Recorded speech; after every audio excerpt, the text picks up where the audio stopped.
How to change motion smoothness on Samsung. This tutorial shows you how to adjust your screen refresh rate for smoother animations on your Android device. First, open the Settings application on your Android device. Next, scroll down and tap on Display. Following that, scroll down to find Motion Smoothness. Now, tap on Motion Smoothness to access refresh rate options. Moving forward, you'll see two options, Standard and High. Standard runs at 60 Hz, which saves battery life.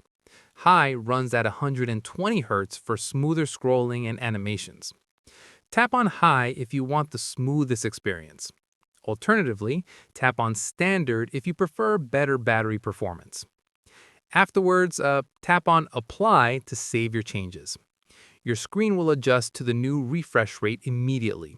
You'll notice smoother animations when scrolling through apps and menus. And that's it.